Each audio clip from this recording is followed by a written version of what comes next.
Om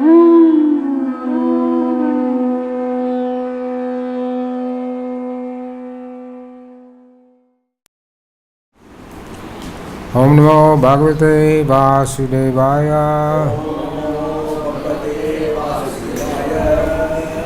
Om Namo Bhagavate Vasudevaya.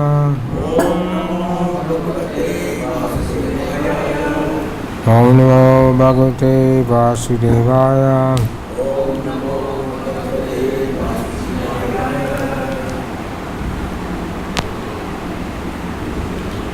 Too low.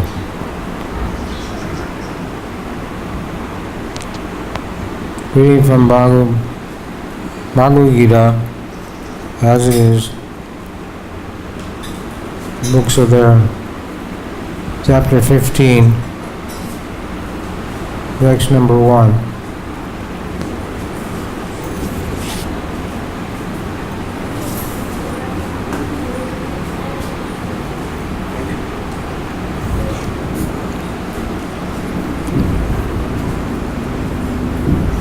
We have some special sound effects tonight.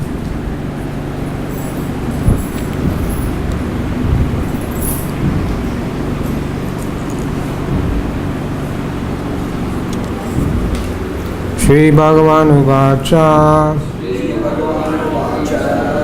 Udva Mulam Arhasakam Ashvatam Puravyayam Adami Tadamsi Yasya Purnani Yatam Veda Saveravid Sri Bhagavan Uvacha Urvam Mulam Arhasakam Ashvatam Puravyayam Chandana Matsi Yasha Purnani Yatam Veda Saveravid. Word for word. Sri Bhagavan Uvacha. Supreme Personality of Godhead said, Urdhva Mulam, with roots above, Adha, downwards, Yukam, branches, Ashvatam, a banyan tree, Puru, it is said, Avyayam, eternal, Chandamasi, Vedic hymns, Yasha, of which, Purnani, the leaves, Ya, anyone who, Tam, that, Veda, knows, Saha, he, Vedantavid, the knower of the Vedas. Translation. The Supreme Personality Godhead said, it is said that there is a imperishable banyan tree, has its roots upward, its branches down, its leaves are the Vedic hymn. One who knows this tree is the knower of the Vedas.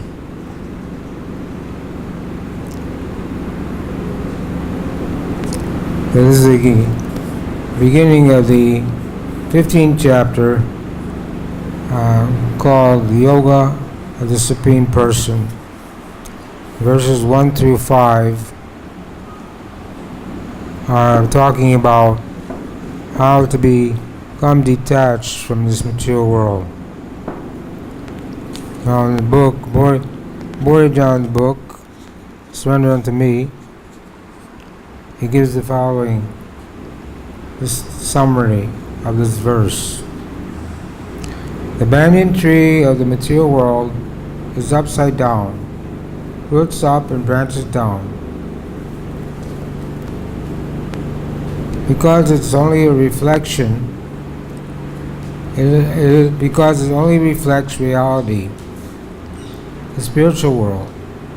Just as a reflection rests upon water, this tree rests upon the desire of the living entities. As the branches of a real banyan tree produce offshoots that grow down into roots and further trunks, this reflected tree similarly has endless, complicated, entwining trunks, roots, and branches. One can picture neither its beginning nor its end. A soul situated within the complexities of this incomprehensible tree remains trapped.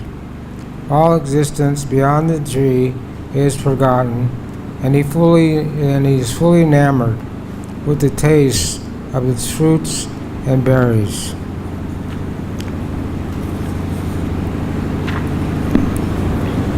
Om Aryanturam Jananjana Sakaya Chakshu Mitam Jena Tasme Shri Gurvinaha Shri Chaitanya Manobhistam Stapitam Jena Bhutale Swayam Rupa Gadamayam Danti Swabhavantikam Shri Krishna Chaitanya Prabhu Nityananda Shri Advaita Gadadhar Srivastava Gaur Bhaktivinoda Hare Krishna Krishna Krishna Hare Hare Hare Rama Rama Rama Hare Hare.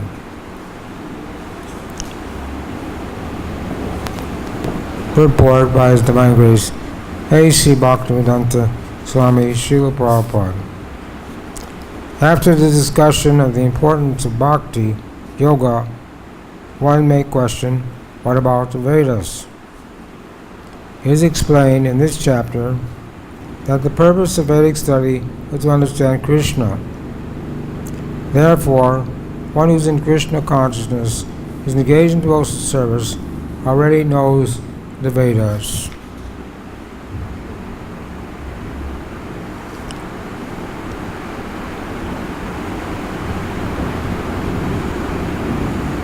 So it says here that when it is said that when a person knows the Vedas, it is assumed that he knows how to cut off attachment to this material world.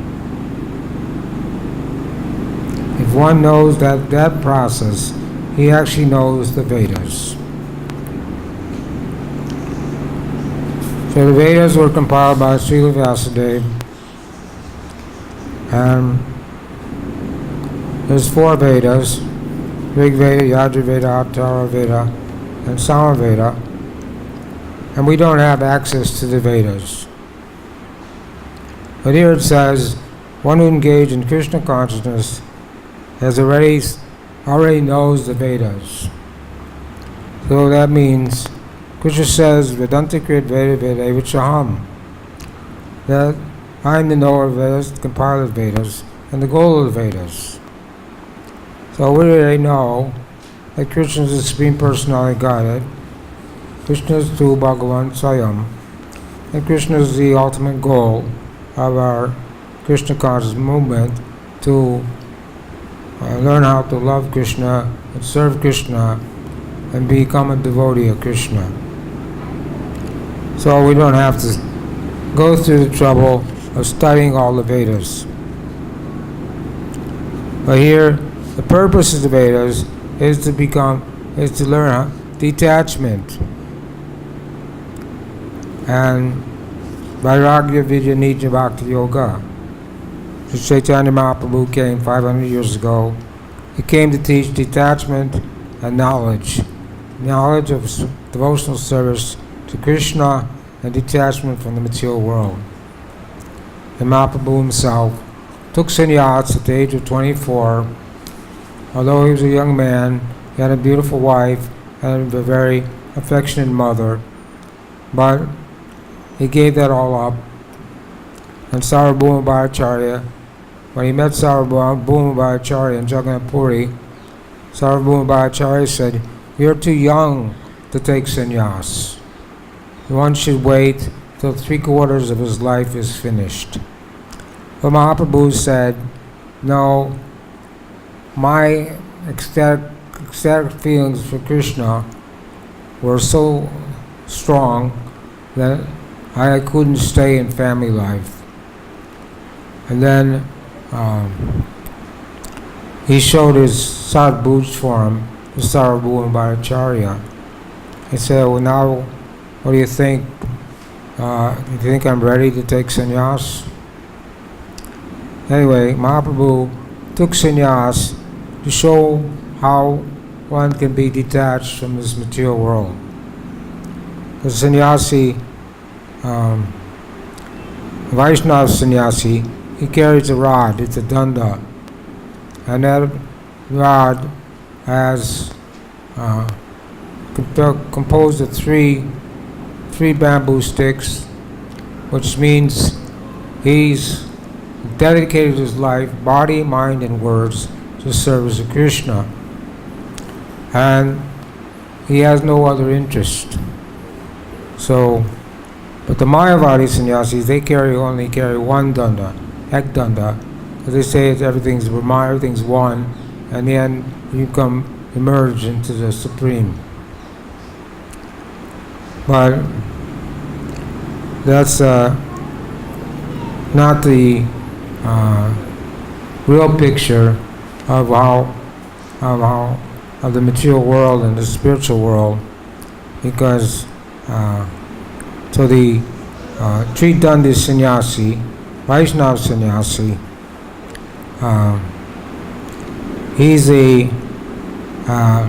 commits, it's called material suicide. When one takes sannyas, it's material suicide. He gives up all connection with family and relatives and renounces everything in the world and simply depends on the mercy of Krishna. So that's real sannyasi. And Lord Chaitanya forbid anyone to take sannyas in this age because people misuse that idea. People put on saffron cloth and parade around like a sannyasi so they can beg alms to fill their stomach. But they're not really sannyasis. They're not preaching. But Prabhupada gave sannyas to people so they could preach Krishna consciousness all over the world. Because the sannyasi gets more facility for preaching.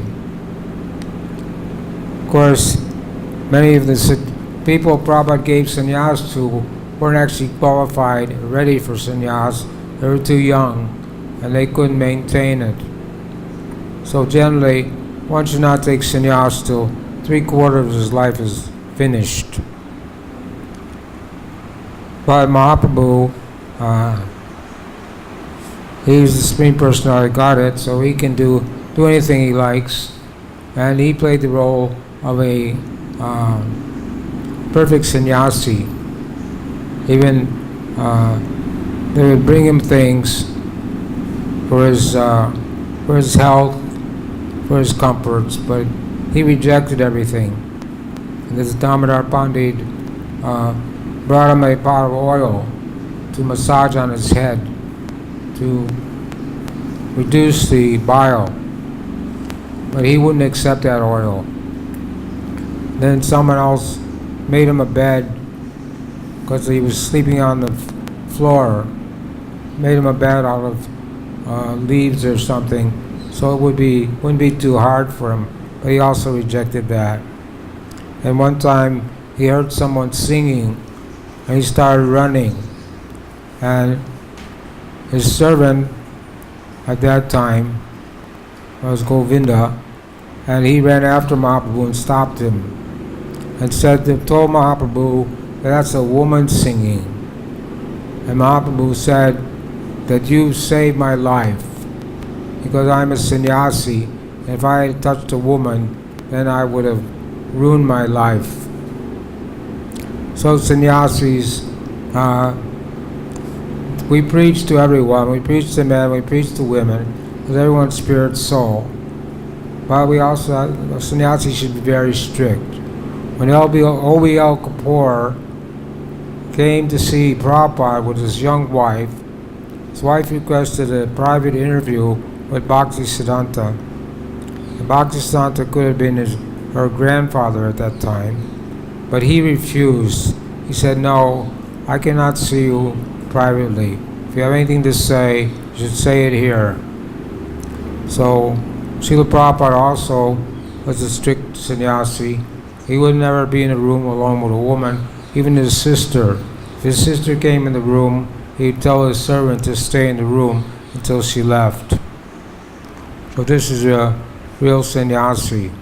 Not just that he put on the dress and go around begging for,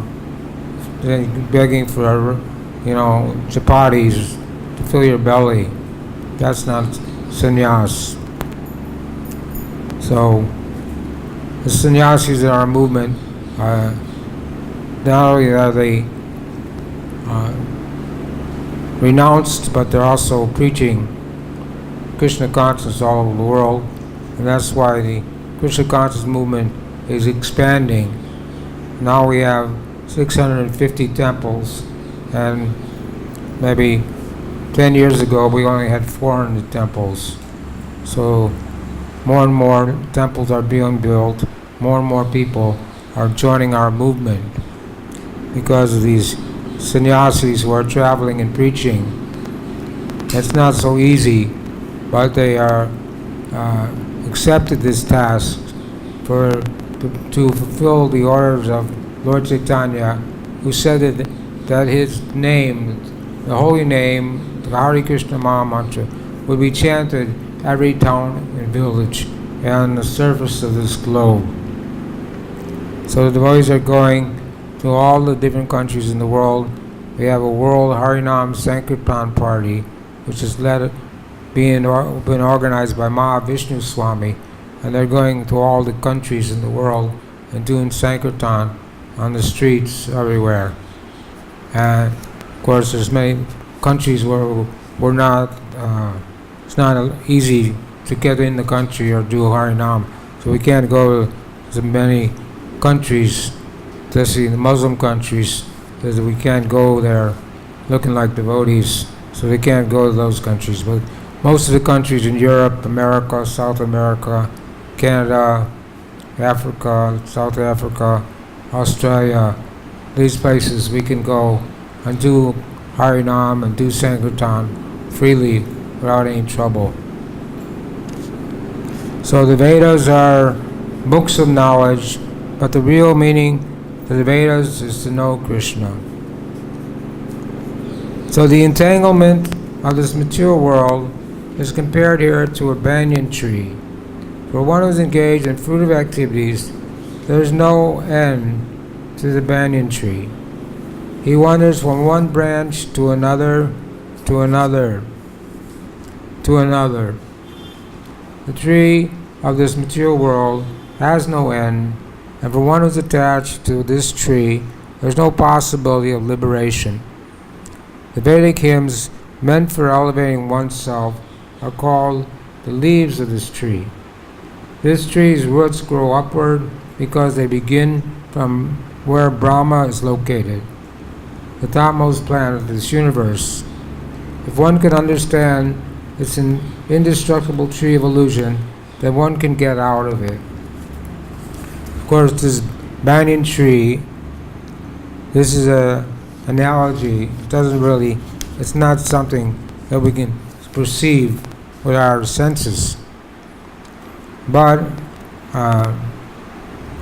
the banyan tree, when you see a banyan tree, it's very hard to understand how it's designed, how it works, or how it's has its roots going down and up and branches and expanding, and so it's very complicated. But a banyan tree does exist in this world. But this banyan tree that we're talking about here is an analogy to give us the understanding of how the living entities entangled in the material world. Prakriti kriyamana ni gunakarma ni sarvashaha ankara vimuda ma kartaham iti manyate. So, due to false ego, Ankara, the living entity, comes in the material world, and he becomes entangled in thinking I and mine. This I, everything belongs, I, me, mine, everything belongs to me, everything is mine. But he doesn't realize that at the time of birth, when you take birth in this material world, you don't have anything. You're just a baby, and you're completely dependent on your mother and father. And so, when you grow up, and you acquire so many things, but at the time of death, you can't take anything with you. So the family man works very hard day and night to maintain his family, but they're fallible soldiers. They're not going to come to him at the time of death. They can't save him from death, and they can't accompany him to his next body after death. So what is the value of working so hard day and night to accumulate so many things when they can't? It's only temporary, it has no real value. Of course, the devotees also have to have things, but we only accept the bare necessities of life. Ishipanishad says, Ishavasham idam sarvam, that one should only accept the basic necessities of life. We don't say we shouldn't accept things, but Nirbandhan Krishna Sambandha Yukta Vairagya Uchite. Things should be accepted for the service of Krishna and not otherwise. So we have to maintain our body, so we take Krishna Prasadam, we have to sleep, so we sleep 6 hours. Prabhupada said, if you sleep more than 6 hours, you're in the mode of ignorance. So we sleep 6 hours, 7 hours, most of us, and we take Krishna Prasadam, and we wear simple clothes, sari, dhoti, kurta, like this. This way, it's not that we're not in the material world. We're still in the material world, but we're not like ordinary people. We're learning detachment from the material world by becoming devotees. And people can't understand that devotee lives simple living and high thinking. The parents of most devotees, when they become devoted, when a child becomes a devotee, the parents are very upset that my child no longer takes intoxication, he no longer gambles, he no longer has illicit sex, he no longer eats meat. So the parents are very upset. They think, well, what's wrong with him? Why you can't be normal like everyone else? Because everybody in the world, 99.9% of the population are doing these things and think it's quite normal. But we don't agree with that, especially killing so many cows every day. Millions of cows are being slaughtered, and it's a very sinful activity. When Prabhupada met Cardinal Diallo in France, tried to explain to the cardinal that they shouldn't eat meat. And the cardinal said, but the children are hungry, they have to have food. Well, Prabhupada said, we can eat milk, grains, sugar, so many nice things are there. You don't have to kill animals to just get food. Some people think if you don't eat meat, you won't get enough protein. But we see the devotees chanting, dancing, working very hard without meat, and we're not deficient in protein, because protein also comes from different things, from milk products and from grains. So the devotee eats a nice diet of rice, dal, chapati, sabji, and this is sufficient to maintain the body. There's no need to eat the flesh of animals. But even if one wants to eat the flesh of animals, Prabhupada said to the cardinal, at least do not kill the cow. You can kill a goat or a deer. Bhagavatam says if you want to eat meat, you can kill a cow, a goat, or a deer, but not a cow. Gobramanya itaya cha, jagaitaya krishnaya, govindaya namo naha. Golok Vrindavan in the spiritual world is the place where Krishna loves all the cows. So the cow is a sacred animal, and all the demigods reside in the body of a cow. And the cow is pure. Everything from the cow is pure. And we do Abhishek. We just had Janmashtami. We did Abhishek at 10 o'clock at night. And the first thing we offer to deities is cow dung and cow urine, because these are pure substances, and even the flies don't land on these things. So, but Prabhupada couldn't convince the cardinal that they shouldn't eat meat and shouldn't kill the cow. He said it's sinful. He said, how can you love God if you are sinful? So that first thing is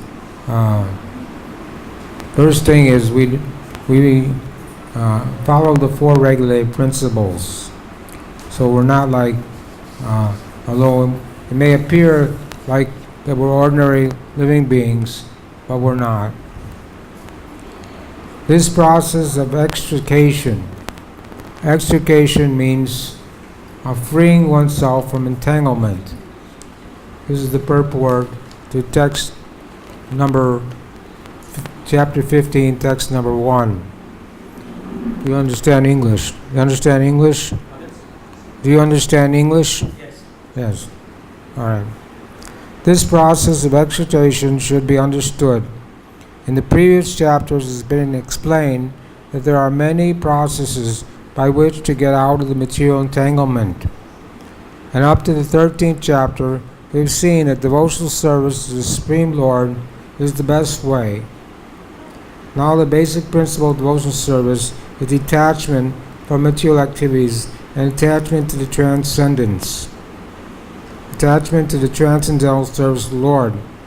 The process of breaking attachment to this material existence grows upward. This means that it begins from the total material substance, from the topmost planet of the universe. From there, the whole universe is expanded with so many branches representing the various planetary systems. The fruits represent the results of living entities' activities, namely religion, economic development, sense gratification, and liberation. So this is talking about the banyan tree that has roots upward and branches down, and one who knows this tree is the knower of the Vedas. So the creation, at the beginning of creation, Mahavishnu lies down on the causal ocean, and from him expands the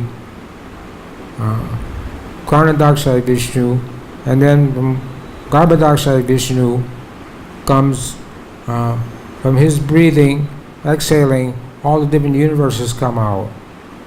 And from the navel of Garbhadakshay Vishnu, Lord Brahma takes birth on a lotus flower. So Brahma is the original creator, the secondary creator. First creator is Mahavishnu. He glances over the material world, the Pradhan, and then it's set into motion, Mahatattva. And by his glancing over the material energy.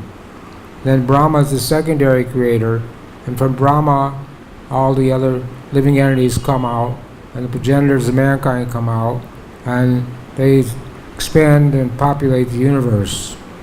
And there's not just one universe, but there's many universes and many Brahmas. When Krishna was in Dwarka 5,000 years ago, Lord Brahma came to see Krishna. And the doorman, Krishna had a doorman because many demigods and people were coming to see Krishna. So they had a doorman to screen the people. So the doorman came to the door, he says, Lord Brahma. So he said, wait here. He went to see Krishna, and Krishna said, ask him, which Brahma are you? So he went back to Lord Brahma and said, which Brahma are you? And Lord Brahma said that I am the four-headed Brahma, the father of the four Kumaras. And then he went in to see Krishna. And when he saw Krishna, he paid his obeisances. And Lord Krishna said, yes, welcome, Lord Brahma. Why have you come here? But Lord Brahma said, before I tell you why I come, I want to know, why did you ask me which Brahma am I? And then Lord Krishna called all the other Brahmas in the universe. Some had 10 heads, some had 100 heads, some had 1,000 heads, some had 10,000 heads, some had 1,000,000 heads. And all the other Brahmas came and offered obeisances to Lord Krishna. But only the Brahma with 4 heads could see all the other Brahmas. All the other Brahmas thought that they were only Brahma there. But then Lord Brahma could understand that he wasn't the only Brahma, and he felt like a rabbit in a herd of elephants, very insignificant. So the modern scientists, they want to say that there's no life on any other planet, and this is the Earth planet is the only place where there's any civilization. But we don't agree with that, and Vedic literature tells us from Lord Brahma, Brahma Bhuvana Loka, from Brahma Loka down to the lower planet, there's 14 planetary systems, and 7 up and 7 down, and there's life on every single planet. So, but that life on that planet is not the same as this planet. Life on other planets is according to the atmosphere. So we know Krishna spoke the science of Bhagavad-Gita to the sun god 120 million years ago. But you may ask, how can anyone live on the sun? Well, because he has a body which is made for that. According to his karma, according to his the arrangement of the chemicals, earth, water, fire, air, and ether, we get a body according to the atmosphere of that planet. So there's living entities on the earth, on the moon, there's living entities on the sun, and there's living entities all over the universe. It's not that there's only living entities on this planet and nowhere else. The scientists, they've come up with that conclusion because of their false ego and because they have imperfect senses. And they invented so many kinds of machines, telescopes to see what was going on, but because they have imperfect senses, their equipment is also imperfect, so they can't really see what's going on. And they said they went to the moon, but you can't go to the moon because without the moon is a heavenly planet, and if you don't have the karma to go to the moon, you can't go to the moon. The sun is 93 million miles away, and the moon is 95 million miles away. And you can't go there by mechanical means. You can only go there by your karma. You have to have a visa. Just like if you come to India, they won't let you in the country unless you have a visa. So it's the same way, you can't go to another planet unless you're qualified. And they claim they went 95 million miles in 3 days. And there's no such vehicle that can go that fast and go to the moon and come back and say that the moon is just a pile of rocks, just a desert. But Krishna says here in this chapter that I become the moon and supply the nourishment, the nourishment for all vegetables.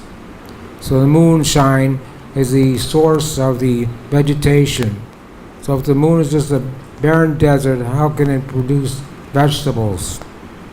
So these things are there, and Prabhupada gave us all these things in his books, so we're not confused or bewildered by their trickery. They was simply made a show that they went to the moon. Prabhupada was watching it on television with his servants. One servant was massaging him, and when they turned off the television, they saw the moon landing. I also saw it in school when I was a child. They showed it on television. So everybody in the world thought they went to the moon. But when they turned off the television, Prabhupada said they never went to the moon. And he put that in his book, Easy Journey to Other Planets. And when they reprinted that book, the editor thought that shouldn't be there. He took it out. But Prabhupada told him to put it back, that it's not possible to go to the moon. And there's so many, even the materialistic people have shown so much evidence to prove that they couldn't possibly have gone to the moon and come back in such a short time, and so many other obstacles were there. So this is Prabhupada telling us what is what and who is who and what is what, so we won't be confused in any step of life. So Brahma is the first created living being. It's not that we come from Darwin's theory, is the theory of evolution, where you come from lower species to the higher species. The less intelligent become the most intelligent. But it's not that way. It's the most intelligent, the less intelligent come from the most intelligent, which is Lord Brahma. And there's 8,400,000 species of life. But Darwin didn't know anything about the soul. He only knew about the bodies. And therefore, his conclusion is all wrong. This isn't speculation. Even though they teach it in the school, it's not correct. Because it's not the soul is going from one body to the next to the next. Dehinosmin yatadehe komaram yovanam jara tatadeham parapaptir dirastatra namuyate. From boyhood to youth to old age and time of death, the soul goes from one body to the next. It says the living entity transmigrates from one body to the next, just like the air carries the aroma. The air carries the aroma of different smells. You can't see what the substance is, but you can smell it. It's very subtle. So this change of body, where the body is active, and when the soul's in the body, as soon as the soul leaves the body becomes inactive. So they say that the life is just a combination of chemicals. So we say, if we give you all the chemicals, can you bring a dead body back to life?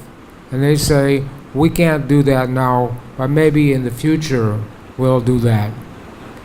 But the life force is the soul. Consciousness is the soul. The soul is spiritual. The soul has nothing to do with the body. It's only because we misidentification, ankara, false ego, we think I'm this body and everything belongs to me. But they can't prove it, and they can't bring a dead body back to life. Even though we say, just bring one ant back to life or bring one tree back to life, but they can't do that. So this is the nature of this world. Now there's no ready experience in this world of a tree situated with its branches down and its roots upward.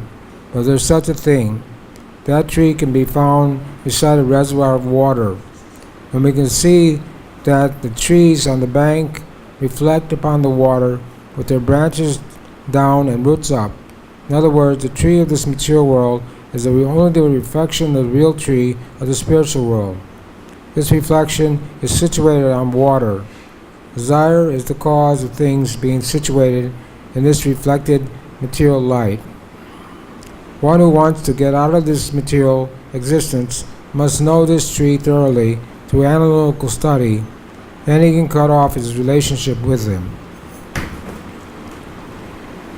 So, the material world is just a perverted reflection of the spiritual world. Everything in the material world is there in the spiritual world.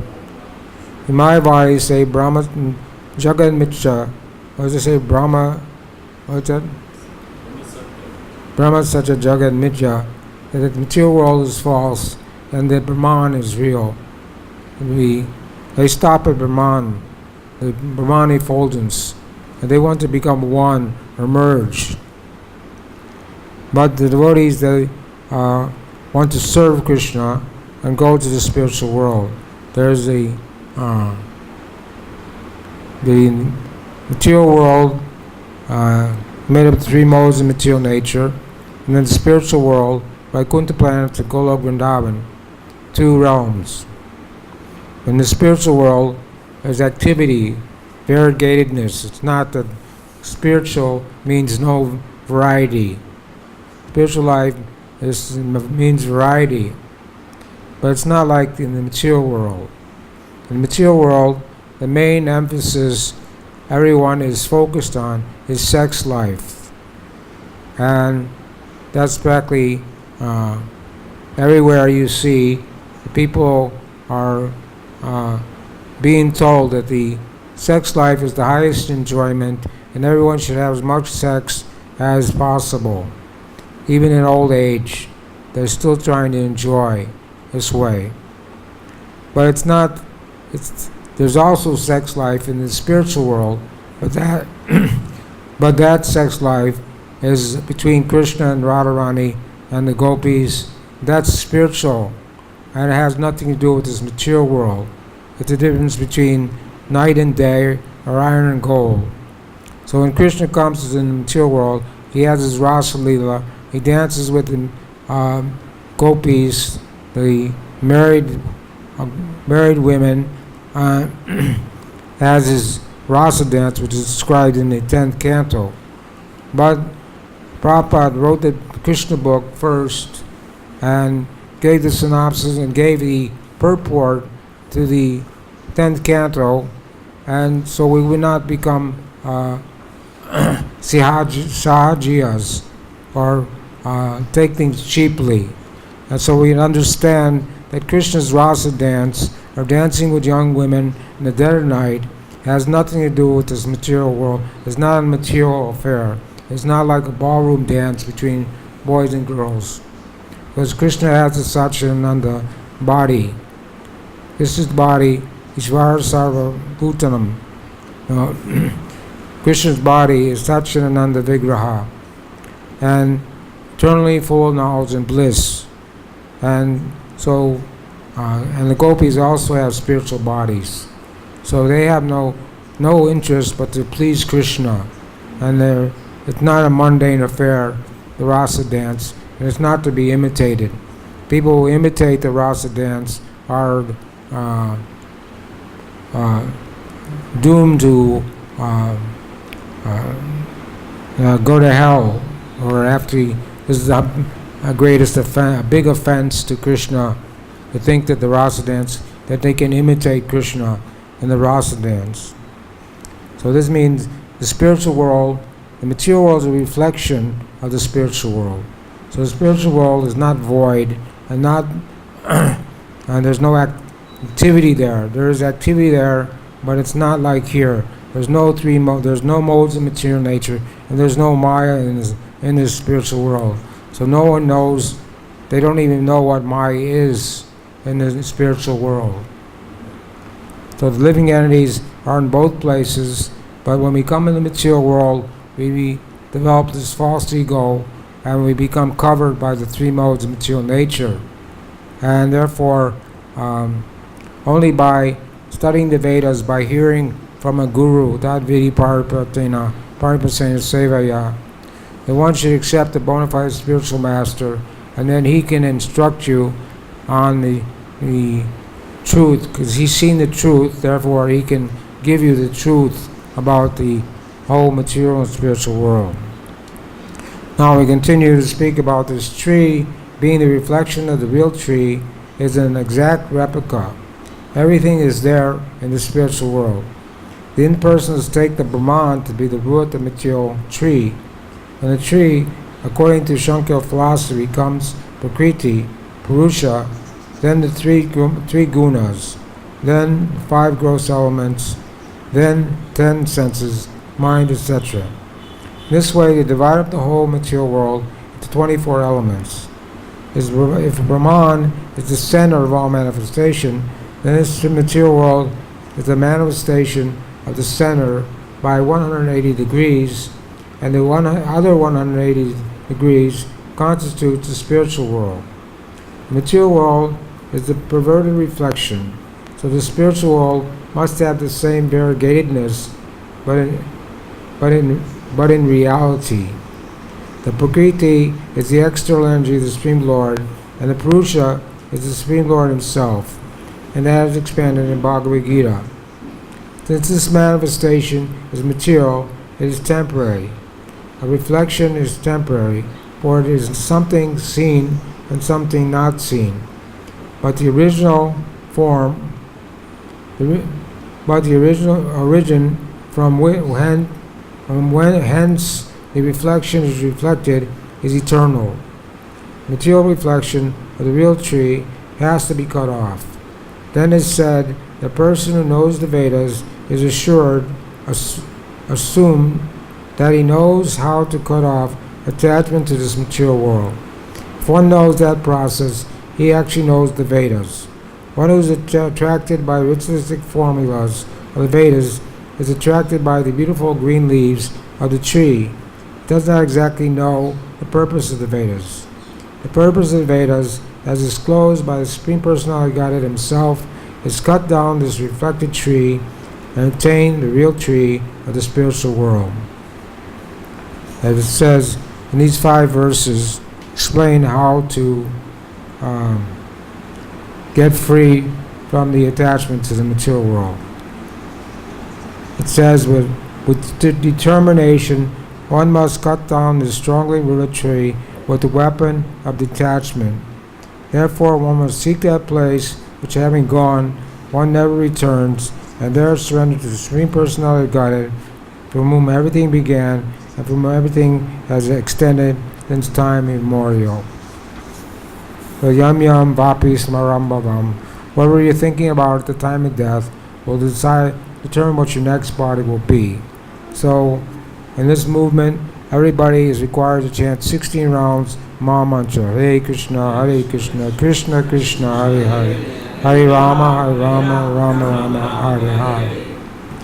And this will help us to become detached from the material world.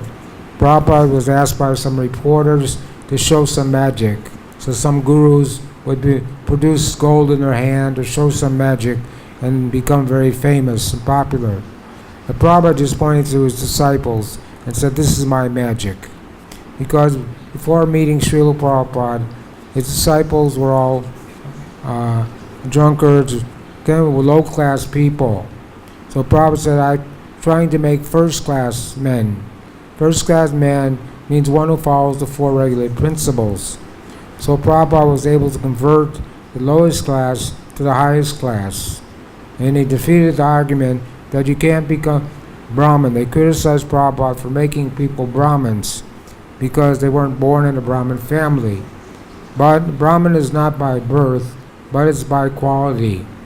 So if one is even born in the family of a dog eater, if he has the qualities of Brahmin, he should be accepted as Brahmin.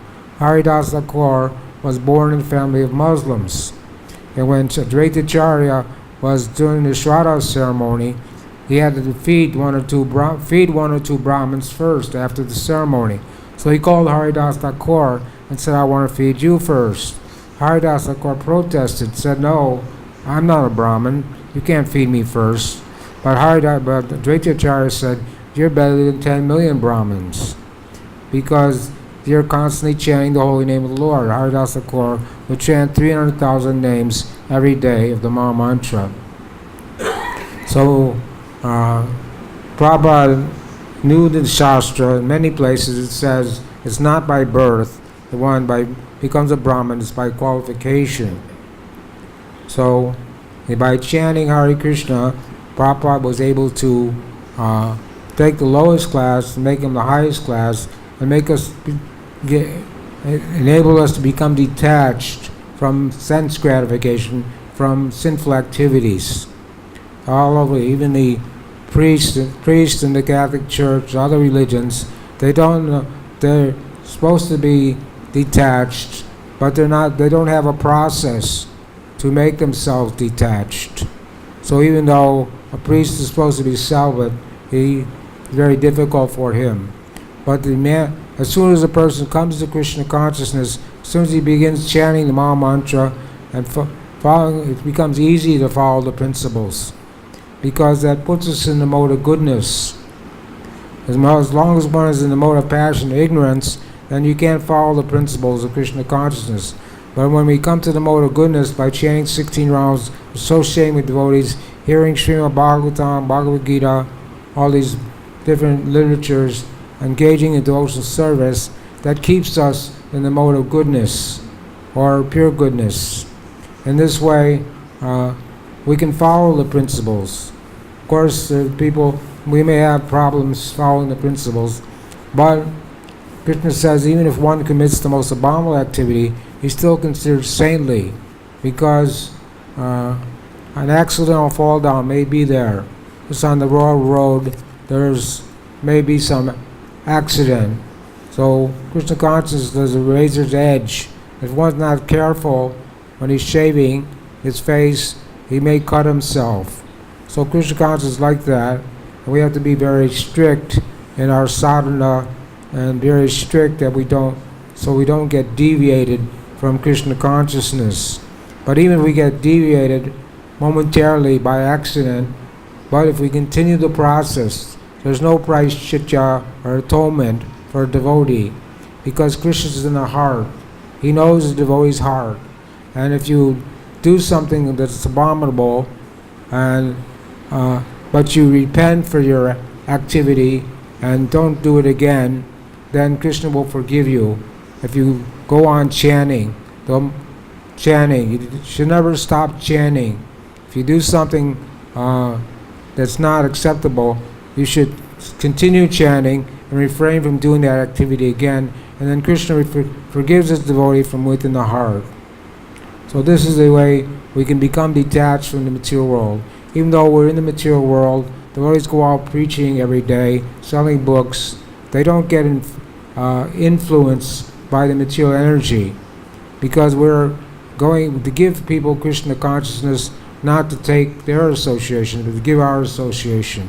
So Lord Chaitanya is very merciful. Namo Mahamanadaya Krishna Prem Vadayate Krishnaya Krishna Chaitanya Mo Gurtana Vaseminaha.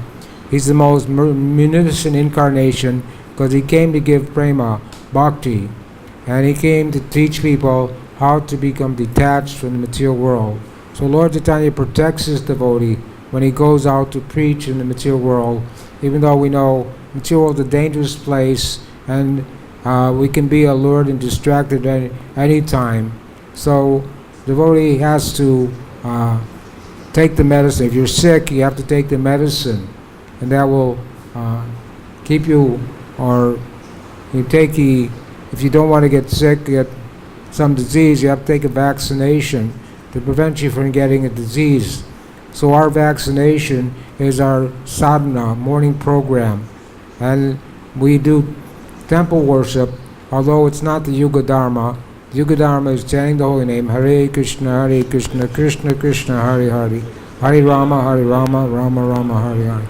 That's all that's needed, but temple worship is there to keep us pure, so when we go out for preaching, we won't become contaminated. So in this way, we should utilize our human form of life, like Srila Prabhupada, like all the acharyas, like the six Goswamis. They gave up, they kicked off aristocracy, they conquered over eating and sleeping. They just like they became Babajis. They sleep under a different tree every night, ate a handful of chickpeas and some dry bread, and were very renounced, but they were always absorbed in the love of the gopis, and they always had this Brahmdishvar Nivartante. So by taking the Krishna consciousness, we get a higher taste, so we can give up the lower taste. And Yamunacharya was a king and gave up his position, took to devotional service.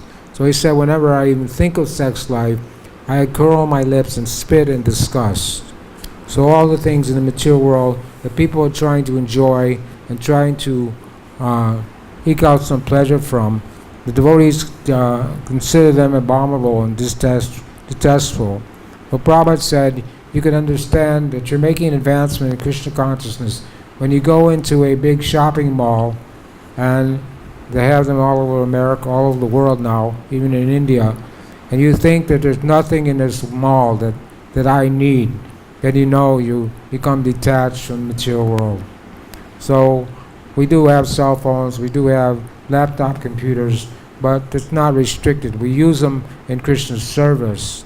Otherwise, we don't need anything but Krishna consciousness, and all we need is chanting the holy name, taking prasadam, and living a very simple life, detached from the material world. And so Prabhupada started this International Society for Krishna Consciousness so we could associate with devotees. It says birds of a feather flock together.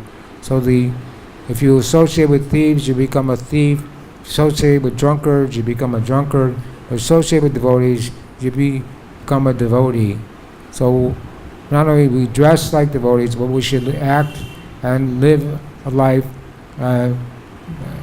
as a devotee, and this way become detached from the material world and go back to Godhead. So anybody have any comments, questions?